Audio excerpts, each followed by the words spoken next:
नमस्कार दोस्तों, आप सभी का study for UPSC PCS channel में स्वागत है। जैसा कि आपको इस चैनल पे सबसे अच्छे सारे के सारे कंटेंट मिलते हैं बीपीएससी के लिए और बाकी एग्जाम के लिए भी। तो अब दृष्टि आईएएस की जो बुक आती है ना, उसके पीछे के हम लोग ज्योग्राफी के क्वेश्चंस कर रहे हैं। आज से शुरू किया है मैंने, साइंस ख़त्म कर चुका हूँ मैं, ज्योग्राफी आज से शुरू हो रहा है। और आज इंडियन ज्योग्राफी के 70 के करीब हम एमसीक्यू करेंगे, जो 70 सबसे बेहतरीन एमसीक्यू होंगे। इसी तरह से अगले वीडियो भी आएगा। आप लोगों का काम क्या है, बस सुनना है और थोड़ा सा वीडियो को शेयर कर दिया करो, है ना। इतना अच्छा कंटेंट किसी भी यूट्यूब चैनल पर नहीं मिलता है बीपीएससी के लिए मित्रों, है ना। इतना तो मुझे भी पता है। तो चलिए शुरू करते हैं। और अच्छे क्वेश्चंस हैं, आप लोग कोशिश करना है अटेम्प्ट करने की, रोक के वीडियो को। और अगर नहीं होगा तो बाकी तो मैं हूँ ही यहाँ पर आंसर बताने के लिए। तो चलिए शुरू करते हैं। पहला क्वेश्चन है कि यदि आप कोहिमा से कोट्टायम की यात्रा सड़क मार्ग से करते हैं तो आपको मूल स्थान और गंतव्य स्थान को मिलाकर भारत के अंदर कम से कम कितने राज्यों से होकर गुजरना पड़ेगा। तो सबसे पहले बताओ मुझे, कोहिमा कहाँ पर है भाई, कहाँ पर है कोहिमा। कोहिमा है नागालैंड में। तो पहला राज्य तो नागालैंड ही हो गया। दूसरा हमें कहाँ पर आना पड़ेगा, असम में। तीसरा हमें पश्चिम बंगाल में आना पड़ेगा। चौथा हमें आना पड़ेगा उड़ीसा में। पांचवा हमें आना पड़ेगा आंध्र प्रदेश में। अब छठा हमें या तो तमिलनाडु में चले जाओ या तो कर्नाटक में चले जाओ। तो छठा हमें तमिलनाडु या कर्नाटक होगा। सातवां कौन सा होगा, केरल राज्य होगा। तो पहले का आंसर क्या हो जाएगा, कम से कम 7 राज्यों से तो हमें गुजरना ही पड़ेगा। और अगर इसमें शुरुआत, मूल स्थान और गंतव्य नहीं देता तो तब हमें बीच में इनके 5 राज्य मिनिमम पार करने पड़ते। भारत के निम्नलिखित राज्यों को उनके भौगोलिक क्षेत्र के घटते क्रम के में व्यवस्थित कीजिए। भौगोलिक क्षेत्रफल के हिसाब से घटते क्रम में आपको लगाना है। तो सबसे बड़ा भौगोलिक एरिया भारत के किस राज्य का है, तो दूसरे का आंसर क्या हो जाएगा, दूसरे का आंसर हो जाएगा सी, यानी कि इसमें राजस्थान सबसे पहला, उसके बाद से महाराष्ट्र, उसके बाद से कर्नाटक और फिर तमिलनाडु अपना आ जाएगा। तो ये चारों राज्य हो जाएंगे। तो इसका आंसर सी हो जाएगा। भारत तथा पाकिस्तान के मध्य सीमा रेखा एक उदाहरण है। किस चीज़ का उदाहरण है, तो ये अध्यारोपित सीमा रेखा है। कोई ये जरूरी मतलब प्राकृतिक सीमा रेखा नहीं था, ये अंग्रेजों ने हमें बांट के, हमें सीमा रेखा में बांट के चले गए, इसीलिए इसको अध्यारोपित सीमा रेखा कहा जाता है। अगले क्वेश्चन पर चलते हैं कि निम्नलिखित राज्यों में से कौन सा राज्य बांग्लादेश से अपनी सीमा नहीं बनाता है। तो बहुत ही आसान क्वेश्चन है और ये गलत भी नहीं होना चाहिए इस तरह के। तो इसका आंसर हो जाएगा बी, नागालैंड। अगला है, क्षेत्रफल की दृष्टि से भारत का विश्व के देशों में कौन सा स्थान आता है। तो 5 का आंसर क्या हो जाएगा, भारत का स्थान 7th पोजीशन है। ओके, निम्नलिखित कथनों में से कौन सा भारत के बारे में सही है ये बताना है और सही उत्तर के चयन हेतु अधोलिखित कूट का उपयोग भी करना है। भारत विश्व का 5वां सबसे बड़ा देश है। अभी हमने ऊपर देखा 7वां है। तो अगर हम स्टेटमेंट पर डायरेक्ट जाएंगे ना, तो पता है क्या करेंगे, पहला जिसमें है इसको काट दो। अब आपको 2 ही ऑप्शन में से चुनना है। 4 में से चुनना आसान होता है कि 2 में से चुनना आसान होता है ना। तो इसको एलिमिनेशन मेथड कहते हैं। अगला है कि अगला क्वेश्चन क्या है कि यह स्थल मंडल कुल क्षेत्रफल का 2.4% भाग अधिकृत हुए है। समूचा भारत उष्णकटिबंध में स्थित है। 82 डिग्री 30 मिनट पूर्वी देशांतर का उपयोग भारतीय मानक समय को निर्धारित करने के लिए किया जाता है। तो साढ़े 82 डिग्री तो सही है। तो चौथा तो गारंटेड सही होगा। अब चलते हैं, देखते हैं वहाँ पर कौन कौन सा सही है। तो छठे का आंसर क्या हो जाएगा, चौथा गारंटेड सही होगा, पहला गारंटेड गलत होगा। क्या आपको आंसर दिख गया है? अगर नहीं भी पता होगा एक ऑप्शन तो भी आप स्टेटमेंट वाले क्वेश्चन कर ले जाओ। इसको एलिमिनेशन मेथड कहते हैं बंधुओं। नेक्स्ट है, कितने भारतीय प्रदेशों से होकर कर्क रेखा गुजरती है। तो 7 का आंसर सबको पता होगा, 8 राज्यों से गुजरती है। मित्र पर गमछा झाड़, यही ट्रिक है सारे राज्यों के नाम के। भारतीय मानक समय की यमयोत्तर नहीं गुजरती है कहाँ से। तो 8 का आंसर क्या हो जाएगा, सी, महाराष्ट्र से। बाकी ये आंध्र प्रदेश से भी गुजरेगी यमयोत्तर, यानी कि साढ़े 82 डिग्री के जो आप नीचे की तरफ गिराएंगे तो आंध्र प्रदेश और उत्तर प्रदेश दोनों से तो गुजरती ही है। छत्तीसगढ़ से भी गुजरती है साढ़े 82 डिग्री। भारत का सुदूरस्थ दक्षिणी बिंदु, साउदर्न मोस्ट पॉइंट जो है वो कौन सा है। तो 9 का आंसर क्या हो जाएगा, 9 का हो जाएगा सी, इंदिरा पॉइंट। और इंदिरा कॉल क्या है, सबसे उत्तरी बिंदु है इंदिरा कॉल। असम भूटान तथा बांग्लादेश की सीमाओं से लगा हुआ है। पश्चिम बंगाल भूटान नेपाल की सीमाओं से लगा हुआ है। मिजोरम बांग्लादेश तथा म्यांमार की सीमाओं से लगा हुआ है। 10 का आंसर क्या हो जाएगा, बिल्कुल सही, तीनों ही कथन सही हैं। निम्न में से किस राज्य की सीमा बांग्लादेश से नहीं मिलती है, ये बताना है आपको। बांग्लादेश से नहीं मिलती है तो मेघालय, मणिपुर, त्रिपुरा, मिजोरम। तो 11 का क्या आंसर हो जाएगा, इसका आंसर हो जाएगा सी, मणिपुर। कितनी बार पूछा है। भारत के किस प्रदेश की सीमाएं तीनों देश क्रमशः नेपाल, भूटान और चीन से लगती हैं। तो इनमें से एक ही है वो। 12 का आंसर क्या हो जाएगा? सिक्किम। अगले क्वेश्चन पे चलते हैं। भारत के निम्नलिखित राज्यों में से किसके 3 तरफ अंतर्राष्ट्रीय सीमा है? तो 13 का आंसर क्या हो जाएगा? 13 का हो जाएगा सी, त्रिपुरा में। ओके, बांग्लादेश के तीनों तरफ से घिरा हुआ है त्रिपुरा, और थोड़ा सा म्यांमार का भाग भी लगता नहीं यार, त्रिपुरा म्यांमार का भाग कहाँ से आ जाएगा? सिर्फ और सिर्फ बांग्लादेश के 3 तरफ से घिरा हुआ है त्रिपुरा, है ना। नेपाल के पड़ोसी भारतीय राज्यों का युग्म कौन सा है? नेपाल का पड़ोसी तो सिक्किम और बिहार जो है वो नेपाल का पड़ोसी है। 14 का आंसर बी हो जाएगा। दमन और दीव के बारे में कथन सत्य बताना है आपको। स्वतंत्रता उत्तर ब्रिटिश आधिपत्य में था। दमन नहीं, ब्रिटिश आधिपत्य में कहाँ से आ जाएगा? इसको काट दो, पहला देखो 2 ऑप्शन तो वैसे ही कट गए। ओके, तो 15 का एक ही ऑप्शन ही होना चाहिए। इसकी राजधानी दमन है, ये तो सही है। दमन और दीव के बीच खंबात की खाड़ी है ना। तो इसका आंसर बी हो जाएगा। नहीं भी पता होगा तो भी आप एलिमिनेशन मेथड से कर सकते हैं क्वेश्चंस। पुदुचेरी का क्षेत्र विभाजित पाया गया है। पंडिचेरी जो है ना वो 3 राज्यों में बटा हुआ है, पता है आपको। आंध्र प्रदेश में भी एक छोटा सा पंडिचेरी है, यनम नामक जगह पर, जहाँ गोदावरी नदी मुहाना बनाती है ना। यनम सर्च करना, बड़ा ही खूबसूरत जगह है, मैं गया हुआ था घूमने वहाँ एक बार। तो यनम है आंध्र प्रदेश में, पुदुचेरी का, और केरल में भी थोड़ा सा पंडिचेरी का भाग आता है, और तमिलनाडु में तो मूल पंडिचेरी है ही। तो 16 का आंसर क्या हो जाएगा? इसका हो जाएगा तमिलनाडु, केरल और आंध्र प्रदेश, 3 राज्यों में ये फैला हुआ है पंडिचेरी, है ना। और ये फ्रांसीसियों कब्जे में था ना। कौन सा राज्य उत्तर पूर्वी राज्यों की 7 बहनों का भाग नहीं है? तो पश्चिम बंगाल नहीं है। बाकी 7 सिस्टर्स में तो जो नॉर्थ ईस्ट के सारे राज्य आते हैं। असम कुल मिलाकर कितने राज्यों से, केंद्र शासित क्षेत्रों से घिरा हुआ है? तो असम एक ऐसा राज्य है जो नॉर्थ ईस्ट के सारे राज्यों के साथ सीमा लगाता है सिवाय सिक्किम के, है ना। तो 18 का आंसर क्या हो जाएगा? 7 राज्यों से। निम्नलिखित राज्यों में से कौन सा उत्तर प्रदेश की सीमावर्ती? यूपी का सीमावर्ती पूछा है, बहुत ही आसान क्वेश्चन है ये सब। तो इसका आंसर क्या हो जाएगा? कौन कौन है? तो 2, 3, 4, राजस्थान, छत्तीसगढ़ और झारखंड। अगले क्वेश्चन पर चलें, चलो चलते हैं। राष्ट्रीय राजधानी क्षेत्र में नहीं सम्मिलित है कौन सा भाग? एनसीआर का जो नेशनल कैपिटल रीजन होता है उसमें कौन सा भाग सम्मिलित नहीं है, ये पूछा है आपसे। तो इसमें पंजाब का भाग सम्मिलित नहीं है, बाकी हरियाणा का भाग है, राजस्थान का भी भाग है, यूपी का भाग है एनसीआर में शामिल। अगला है कि एनसीआर प्रदेश में अवस्थित है कौन कौन सा शहर है इसमें से, जो दिल्ली के समीप जो एनसीआर है नेशनल कैपिटल रीजन, इसमें कौन कौन सा शहर आता है? इसमें रोहतक है हरियाणा का, वो आता है, और करनाल आता है। तो इसका आंसर 3 और 4 हो जाएगा। बाकी अम्बाला और खुर्जा ये सब नहीं आता। खुर्जा यूपी में बहुत आगे हो गया, और अम्बाला तो बिल्कुल ही पंजाब में चला गया। भारत के किस राज्य के समुद्री तट सबसे अधिक लंबा है? तो 22 का आंसर क्या हो जाएगा? इसका आंसर हो जाएगा सी, गुजरात। कर्क रेखा निम्नलिखित किन राज्यों से होकर गुजरती है? अभी मैंने बोला मित्र पर गमछा झार, ये ट्रिक है, उसमें सारे राज्यों के नाम मैं कितनी ही बार बता चुका हूँ। तो 23 का आंसर क्या हो जाएगा? इसका आंसर हो जाएगा 1, 2, 4। मित्र पर गमछा झार क्या था? 8 राज्यों के नाम है, मिजोरम, त्रिपुरा, छत्तीसगढ़, झारखंड, पश्चिम बंगाल, राजस्थान, गुजरात, है ना। ये सारे राज्यों के नाम हैं। तो और ये ही है, इसमें 1, 2 और 4 हो जाएगा। यूपी से नहीं गुजरती है कर्क रेखा। भारत में तटीय राज्यों की संख्या कितनी है? तो 24 का आंसर क्या हो जाएगा? इसका आंसर हो जाएगा डी, 9 राज्य हैं भारत में तटीय।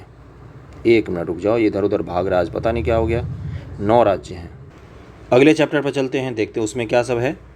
निम्नलिखित में से कौन सी चट्टान प्रणाली भारत में नवीनतम है? तो पहले का क्या आंसर हो जाएगा? इसका हो जाएगा गोंडवाना क्रम जो है वो नवीनतम चट्टानें हैं। इनमें से भारतीय उपमहाद्वीप मूलतः विशाल भूखंड का भाग था, जिसे कहते हैं, उसको गोंडवाना लैंड कहते थे, याद होगा। दूसरे का आंसर डी हो जाएगा। अंगारा लैंड या गोंडवाना लैंड का नाम सुना होगा। तीसरा है कि कौन सा कथन असत्य है? तो आप लोगों को स्टेटमेंट एक एक पढ़ के करना है, मैं डायरेक्ट आंसर पर जा रहा हूं। तो तीसरे का आंसर क्या हो जाएगा? भारत के पश्चिमी समुद्र तट का निर्माण नदियों के जमाव क्रिया द्वारा हुआ है, ये गलत है। पश्चिमी घाट जो है ये कागार का भाग है, जहाँ से भारत टूटकर अलग हुआ था। भारत जो टूटकर अफ्रीका से अलग होकर यहाँ पर आया, तो वो जो जहाँ से टूटा ना, वो को पूरा का पूरा भूखंड है पश्चिमी तट वाला मैदान। उसी पश्चिमी तट से जो मिट्टी गिरी है वो उसी का बना हुआ है, समुद्री का, है ना। तो इसलिए वो नदी का जमाव से नहीं बना है। नदी वाला मैदान आपको मिलेगा पूर्वी तट के भाग में, क्योंकि बहुत सारी नदियाँ हैं जो भारत के पूर्वी भाग में अपना मुहाना बनाती हैं। तो इसलिए सी स्टेटमेंट इसका गलत है। दक्कन ट्रैप, पश्चिमी घाट, आरावली, नर्मदा, तापी जलोढ़ निक्षेप आपको मैच करना है, कौन कौन से काल के कौन से हैं। तो चौथे का आंसर जो दिया हुआ है इसमें, उसको मैं डायरेक्ट मैच करता हूँ। 1 का 3 दिया है। दक्कन ट्रैप कहाँ पर है? क्रिटेशियस और आदिनूतन काल में बना है। पश्चिमी घाट कब बना है, तो ये उत्तर नूतन काल में बना है। उसके बाद आरावली कब बनी है, तो प्री कैम्बियन काल में आरावली बनी है। नर्मदा ताप्ती कब बनी है, तो ये अत्यंत नूतन समय में बना है, नर्मदा तापी जलोढ़ निक्षेप। ये सारे मैच हो गए, इसका आंसर बी दिया हुआ है। इस क्वेश्चन को याद मत रखना, अब इस तरह के क्वेश्चंस ना के बराबर में पूछता है। शिवालिक श्रेणी का निर्माण कब हुआ है, तो शिवालिक बिल्कुल नवीनतम श्रेणी है, इतना तो सबको पता होगा। 5 का आंसर क्या हो जाएगा, सेनोजोइक काल में बना है। लघु हिमालय स्थित है मध्य में, किसके किसके बीच में लघु हिमालय स्थित है, तो छठे का आंसर हो जाएगा शिवालिक और महान हिमालय के बीच में लघु हिमालय स्थित है। ये शिवालिक का भाग हो गया, ये शिवालिक हो गया, ये महान हिमालय हो गया, ये लघु हिमालय का क्षेत्र है। ओके। भारत के दक्कन के पठार पर बेसाल्ट निर्मित लावा शैलों का निर्माण हुआ है, किस युग में हुआ है, तो 7 का आंसर क्या हो जाएगा, क्रिटेशियस युग में हुआ है। भारत से उपबंध पुरा चुंबकीय परिणाम के संकेत मिलते हैं कि भूतकाल में भारतीय स्थलपिंड सरका था कहाँ पर, तो 8 का कैंसर हो जाएगा, उत्तर की ओर। हम अफ्रीका से टूटकर उत्तर की ओर ही तो बढ़ रहे थे ना, तभी तो जब यूरेशियाई प्लेट से भारतीय प्लेट टकराई तो हिमालय का निर्माण हुआ था बंधुओं। और अभी भी जो हम उत्तर की ओर ही सरक रहे हैं, नेपाल धीरे धीरे सिकुड़ रहा है और भारत धीरे धीरे हिमालय की तरफ और बढ़ रहा है। इसीलिए हिमालय के लग के जितने भी क्षेत्र हैं वो सब भूकंप जोन 5 में आते हैं। कौन से में, क्योंकि वहाँ पर 2 प्लेटों का टकराव हुआ है, यूरेशियाई प्लेट और भारतीय प्लेट का। समझ में आ गई बात। गोंडवाना लैंड के टूटने का क्रम प्रारंभ हुआ था, तो 9 का आंसर क्या हो जाएगा, जुरासिक युग में। 10वां नंबर है कि निम्नलिखित में भारत में कोयले का उत्पादन करने वाला भौमकीय समूह कौन सा है, तो 10 का क्या आंसर हो जाएगा, भारत में कोयले का उत्पादन सबसे ज़्यादा गोंडवाना क्रम के शैलों में होता है। अगला चैप्टर है भू आकृतिक प्रदेश। अगले चैप्टर पर चलते हैं हम लोग। पहला क्वेश्चन क्या है कि निम्नलिखित में से कौन सा भौगोलिक रूप से ग्रेट निकोबार के सबसे निकट है, सुमात्रा द्वीप, बोर्नियो द्वीप, श्रीलंका द्वीप, जावा द्वीप। तो पहले का क्या आंसर हो जाएगा, सबसे नज़दीक में कौन सा है, सुमात्रा द्वीप है। सुमात्रा और ग्रेट निकोबार है। ओके। और जो 6 डिग्री अक्षांश रेखा है, 6 डिग्री चैनल जिसको बोलते हैं, क्या बोलते हैं, 6 डिग्री चैनल, वो सुमात्रा को ग्रेट निकोबार से अलग करता है। और 6 डिग्री चैनल का मतलब क्या है, वो 6 डिग्री अक्षांश रेखा है बंधुओं। विषुवत से जब आप चलोगे तो 0 डिग्री विषुवत होता है, 1 डिग्री, 2 डिग्री, 3 डिग्री, 6 डिग्री पर जब आप आएंगे ना, तो वही है वो रेखा जो किसको किसको काटती है, जो अलग करती है सुमात्रा को और भारत के ग्रेट निकोबार आइलैंड को। भारत में हिमालय केवल 5 राज्यों में फैला हुआ है, पश्चिमी घाट केवल 5 राज्यों में फैले हुए हैं, पुलिकट झील केवल 2 राज्यों में फैली हुई है। तो दूसरे का आंसर क्या हो जाएगा, यूपीएससी का क्वेश्चन है तो थोड़ा सा आपको दिमाग लगाना पड़ेगा। दूसरे का आंसर क्या हो जाएगा, केवल और केवल 3 सही है। हिमालय केवल 5 राज्यों में नहीं फैला, बहुत सारे राज्यों में है, जम्मू कश्मीर से लेकर गिनते जाओ नॉर्थ ईस्ट तक, है ना। और पश्चिमी घाट कहाँ से शुरू होता है, तो मूल रूप से थोड़ा सा गुजरात का भाग है जो पश्चिमी घाट के तहत आता है, और वहाँ से शुरू करो, गुजरात हो गया, महाराष्ट्र हो गया, गोवा हो गया, कर्नाटक हो गया, तमिलनाडु हो गया, केरल हो गया, इतने राज्यों में फैला हुआ है। ओके। कयाल क्या होता है, कयाल पूछा है आपसे, थोड़ा सा ब्लर हो गया है यहाँ पर, तो तीसरे का आंसर क्या हो जाएगा, कयाल किसको कहा जाता है बंधुओं, तो कयाल कहा जाता है केरल के लैगून का जो तट है उसको कयाल कहा जाता है। तीसरा का डी हो जाएगा, केरल का लैगून का जो तट है, लैगून इलाका, उसको क्या कहा जाता है, कयाल कहा जाता है। ओके। लैगून क्या होता है, जैसे समुद्र है, समुद्र से थोड़ा सा पानी आगे अंदर और किसी झील का निर्माण हो जाता है तो उसको क्या बोलते हैं, कयाल बोलते हैं। जैसे चिल्का झील जो है वो भी एक तरह का कयाल ही है उड़ीसा में। निम्नलिखित कौन सही सुमेलित नहीं है ये बताना है आपको, सिपकिला हिमाचल, बामडीला अरुणाचल, नाथुला मेघालय, जोजिला जम्मू कश्मीर। चौथे का आंसर क्या हो जाएगा, नाथुला जो है ये सिक्किम में है, ना कि मेघालय में। नेलांग घाटी किस राज्य में स्थित है, तो 5 का आंसर क्या हो जाएगा, डी उत्तराखंड में है नेलांग घाटी, नेलांग। अगले क्वेश्चन पर चलते हैं, 6ठे नंबर पर। निम्नलिखित दरों में से किस एक से होकर लेह जाने का रास्ता है, तो 6ठे का आंसर क्या हो जाएगा, इसका आंसर हो जाएगा ए, जोजिला से होकर। ओके। जोजिला से होकर लेह जाने का रास्ता खुलता है और ये जम्मू कश्मीर में है, श्रीनगर को लेह से जोड़ता है ये। अगला क्वेश्चन पे चलते हैं। निम्नलिखित उच्चावच आकृतियों पर ध्यान दीजिए, ध्यान दे लिया। उपरोक्त उच्चावच आकृतियों का पश्चिम से पूर्व की ओर बढ़ते हुए क्रम में सही लगाना है। पश्चिम से पूर्व की तरफ जाते हुए आपको ये सारे पठारियों को क्रम में लगाना है, सबसे पश्चिम में कौन और सबसे पूर्व में कौन। तो 7 का आंसर क्या हो जाएगा, इसका आंसर होगा, सबसे पहले आ जाएगा महादेव पर्वत श्रृंखला। ये कहाँ पर है भाई, तो ये एमपी में है।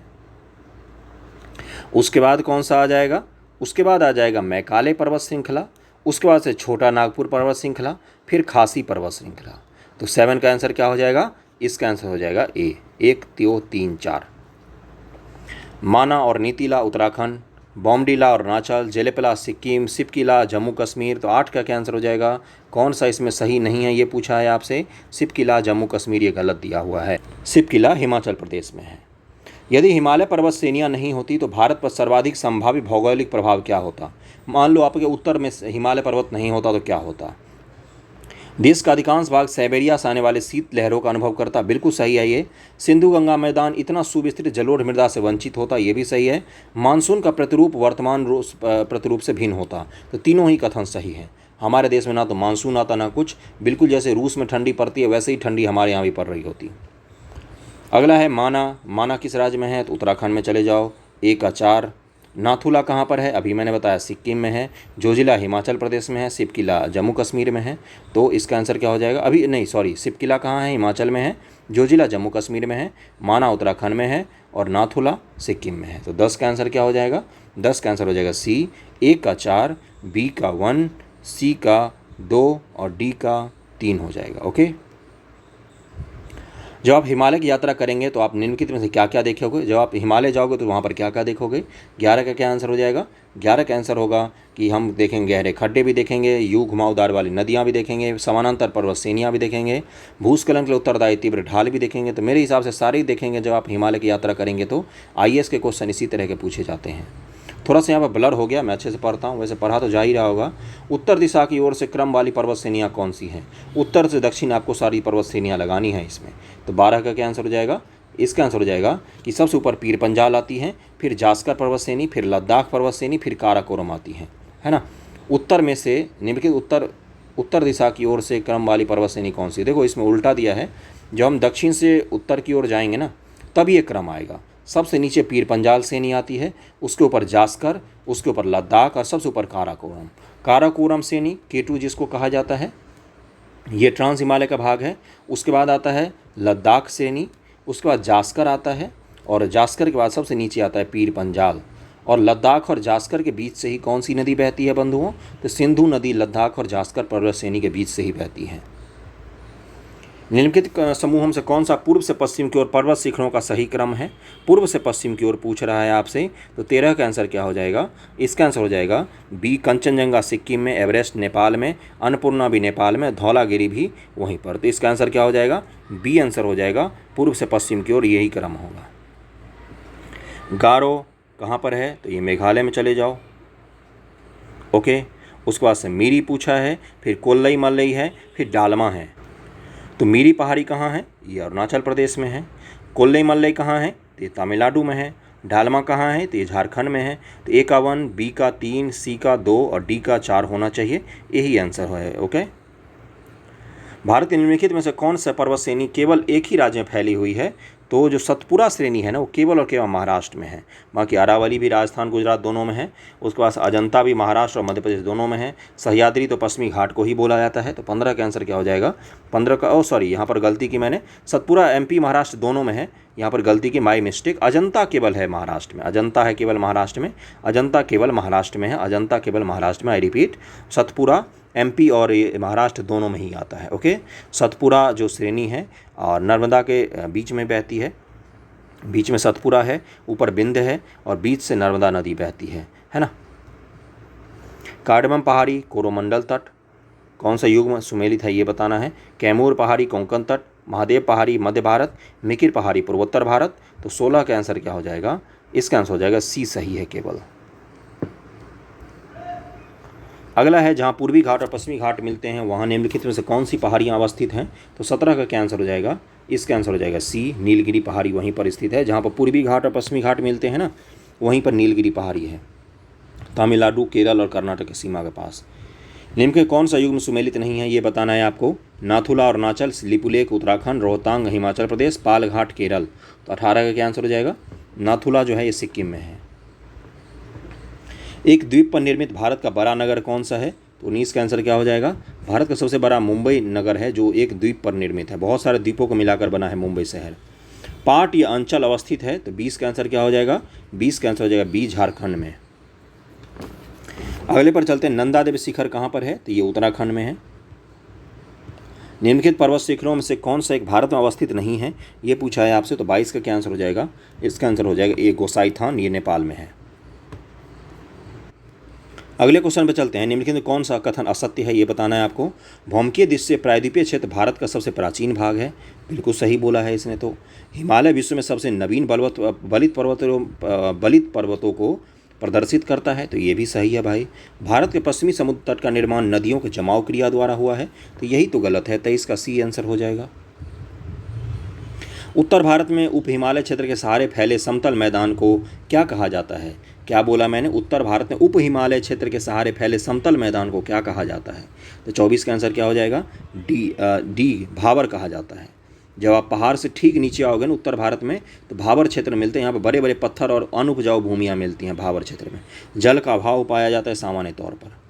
निम्नलिखित में कौन सी चट्टान प्रणाली भारत में नवीनतम है? तो 25 का आंसर क्या हो जाएगा? गोंडवाना क्रम जो है वो भारत में नवीनतम चट्टान है।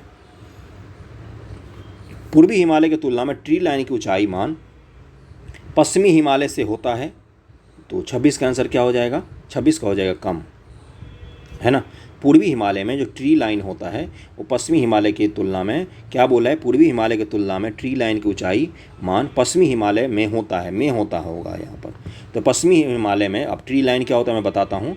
ट्री लाइन जो है वो नीचे ही होती है। पूर्वी हिमालय में अधिक ऊंचाई तक आपको ट्री मिलेंगे। है क्या? पहाड़ जो होते हैं ना, एक ऐसी सीमा जहाँ तक उस पर पेड़ पौधे मिलते हैं ना, उसको क्या कहा जाता है? Tree line. अब नॉर्थ ईस्ट जो है वही है पूर्वी हिमालय मुख्य रूप से। तो वहाँ पर खूब ज़्यादा बारिश होती है, तो वहाँ ऊंचे पहाड़ तक आपको क्या मिलते हैं? ऐसे वातावरण, ऐसे पर्यावरण मिलते हैं, ऐसे जलवायु मिलती है जिसके कारण वहाँ पेड़ पौधे होते हैं। क्योंकि पश्चिमी हिमालय में खूब ज़्यादा सूखा है और बारिश भी नहीं ढंग से होती है और बिल्कुल वहाँ पर पेड़ पौधों का अभाव होता है। इसलिए पश्चिमी हिमालय में ट्री लाइन पूर्वी हिमालय का अपेक्षाकृत नीचे है। ट्री लाइन का मतलब समझ गए ना? पहाड़ की वो ऊंचाई जहाँ तक पेड़ पौधे पाए जाते हैं। ज्योग्राफी अच्छा पढ़ाता हूँ मैं। उत्तर से शुरू कर दक्षिण की ओर नीचे दी गई पहाड़ियों का सही अनुक्रम कौन सा है? नॉर्थ से साउथ जाना है आपको और पहाड़ियों का क्रम लगाना है आपको बहुत ही अच्छे से। तो 27 का आंसर क्या हो जाएगा? इसका आंसर जो इस बुक में दिया हुआ है उस पर चलते हैं डायरेक्ट। इसका दिया हुआ है नल्ला मल्ला पहाड़ी आंध्र प्रदेश में है, जवादी पहाड़ी, फिर नीलगिरी पहाड़ी, फिर अन्नामलाई पहाड़ी। सब पता ही है। नल्ला मल्ला और जवादी ये कहाँ पर है? आंध्र प्रदेश में ही है। ओके, नीलगिरी फिर है उस तमिलनाडु में, या फिर अन्नामलाई भी नीचे ही है। तो नल्ला मल्ला कहाँ पर है? इसमें करेक्शन कर देता हूँ। नल्ला मल्ला तो आंध्र प्रदेश में है। जवादी तमिलनाडु राज्य में आती है। जवादी मैंने गलती से क्या बोला था? आंध्र प्रदेश, ये तमिलनाडु राज्य में आती है। और बाकी जो अन्नाईमला कौन सा है? अगली पहाड़ी अन्नामलाई तमिलनाडु और केरल दोनों में ही आती है ना। इन दोनों की सीमा पर स्थित है ये पहाड़ी। कौन सी पहाड़ी मैंने बोला? तो अन्नामलाई। ओके, नाम थोड़ा सा वो होता है। नल्ला मल्ला कहाँ पर है? आंध्र प्रदेश में। ओके बंधुओं, तो इसका आंसर क्या हो जाएगा? सी हो जाएगा 27 का आंसर। अगले क्वेश्चन पर चलते हैं। मौन घाटी, साइलेंट वैली, राष्ट्रीय वन नल्ला मल्लाई श्रेणी में है। अभी मैंने देखो साइलेंट वैली कहाँ पर है? केरल में है। ओके, और नल्ला मल्लाई कहाँ पर है? तो आंध्र प्रदेश में है। अब मुझे बताओ क्या होगा? बताओ पहला क्या होगा? पहला तो गलत ही हो जाएगा, तो पहला काट दो। अब तुम्हें केवल 2 और 2 3 में से चेक करना है। यानी कि क्या है? देखो ऑप्शन से करना सिखाता हूँ मैं आज। पहला हमने गलत कर दिया, यानी कि 2 तो गारंटेड सही है क्योंकि दोनों ऑप्शन में 2 है। अब हमें केवल तीसरा स्टेटमेंट पढ़ना है, तो दूसरा पढ़ेंगे भी नहीं तो भी चल जाएगा। कुंती नदी मौन घाटी साइलेंट वैली की वर्षा प्रचुर वनों से उद्भूत होती है। तो 28 का आंसर क्या हो जाएगा? 28 का आंसर दिया हुआ है कि 2 और 3 दोनों ही कथन सही हैं। गुरु शिखर पर्वत चोटी कौन से राज्य में स्थित है? तो ये किसका? अरावली का ही भाग है और राजस्थान में बहुत ही खूबसूरत जगह है ये। तो इसका आंसर हो जाएगा 29 का ए हो जाएगा। और यहाँ पर जैन धर्म का बड़ा ही सुंदर मंदिर है। कोरी क्रीक निवेशिका कहाँ पर स्थित है? तो 30 का आंसर क्या हो जाएगा? कच्छ के रण में स्थित है। भारत की सर्वाधिक आबादी वाला द्वीप कौन सा है? 31 का क्या आंसर हो जाएगा? डी सॉल्सेट द्वीप है, लक्षद्वीप में। निम्न में से कौन सा द्वीप भारतीय तटरेखा के सुदूरवर्ती द्वीप की श्रेणी में आता है? तो 32 का आंसर क्या हो जाएगा? सी मिनिकॉय। और ऊपर मैंने सॉल्सेट द्वीप कहाँ पर बोला था? मैंने बोला था लक्षद्वीप ना। ये लक्षद्वीप में नहीं है, ये महाराष्ट्र राज्य में ही स्थित है। मुंबई के तट के पास ही है सॉल्सेट द्वीप और इसी की आबादी सबसे ज़्यादा है, इनमें से सबसे ज़्यादा है। ओके, और ये तो बता ही दिया मैंने मिनिकॉय। अगला है निम्नलिखित द्वीपों के युग्मों में से कौन सा एक 10 अंश जलमार्ग द्वारा आपस में पृथक किया जाता है। 10 डिग्री चैनल द्वारा कौन कौन सा अलग होता है ये पूछा है आपसे। तो 33 का आंसर क्या हो जाएगा, इसका हो जाएगा अंडमान और निकोबार जो है द्वीप समूह, ये 10 डिग्री अक्षांश के द्वारा अलग होती है। भारत के निम्न तटों में से कौन सा कृष्णा डेल्टा एवं केप कैमोरिन के मध्य स्थित है। तो 34 का आंसर क्या हो जाएगा, कोरोमंडल तट जो है वो कृष्णा डेल्टा और केप कैमोरिन के बीच में स्थित है। तो यहाँ तक हमने कर लिया। इसमें 70 क्वेश्चंस थे, बहुत ही बेहतरीन 70 क्वेश्चन है। इसी तरह से मैं अगला वीडियो भी ज्योग्राफी का लेकर आऊँगा, अपवाह तंत्र वगैरह का जो हम लोग करेंगे भारत के पूरे भारत स्तर का। तो अगर आप को इंडियन ज्योग्राफी में से क्वेश्चन पूछेगा किसी भी एग्जाम में, आपको बीपीएससी सहित किसी भी एग्जाम में, तो आप इसको सॉल्व कर सकते हो आसानी से। Thank you so much. Video जैसा भी लगा हो जरूर बताना, फीडबैक जरूर देना कि कैसा था वीडियो कैसा नहीं। Thank you so much.